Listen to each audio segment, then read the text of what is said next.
মৃত্যুর পরে যে আমাদের এই ৩.৫ হাত মাটির নিচেই আমাদের স্বজনরা রেখে যাবে তা আমরা ভুলে যাই। আসসালামু আলাইকুম ইয়া আহলাল কবর। দেখুন অসংখ্য কবর এখানে সাহিত্য আছে।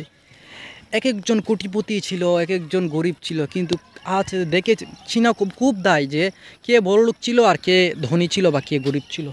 প্রত্যেকটা মানুষই কিন্তু এখন মাটির সঙ্গে মিশে গেছে। একটা ব্যক্তি কিন্তু অহংকারের সহিত চলাফেরা করত, আজকে তাদের কবরগুলা বৃষ্টির পানিতে ভেঙে গিয়ে চুরমার হয়ে গেছে। চুরমার হয়ে গেছে তাদের কবর, কিন্তু তারা দুনিয়াতে থাকতে কতই না অহংকার আর তাকাব্বরি দেখিয়েছে।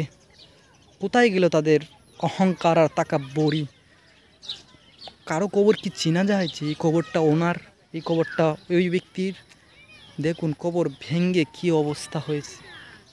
এত অহংকার নিয়ে আমরা বসবাস করি যে দুনিয়াতে থাকা অবস্থায় আমরা আখিরাতের কথাই ভুলে যাই। মৃত্যুর পরে যে আমাদের এই ৩.৫ হাত মাটির নিচেই আমাদের স্বজনরা রেখে যাবে তা আমরা ভুলে যাই। একটা প্রবাদ আছে, হায়াত সীমিত, রিজিক নির্ধারিত, আর মৃত্যু অবধারিত। তবু আমরা এই দুনিয়া নিয়ে ব্যস্ত, কিন্তু এই দুনিয়ার সব কিছু ছেড়ে এই অন্ধকার কবরেই কিন্তু আমাদের আসতে হবে। তাই বলি কি ভাই, এ কবরে আসার আগে গিয়ে নিজেকে পরিবর্তন করুন।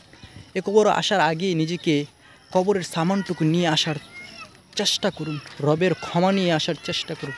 যদি রবের সাথে নাফরমানি করেন তাহলে কবরের ভিতরে এত যন্ত্রণাদায়ক শাস্তি হবে যা আপনি কখনো কল্পনাও করতে পারেননি। তাই নিজেকে মরার আগে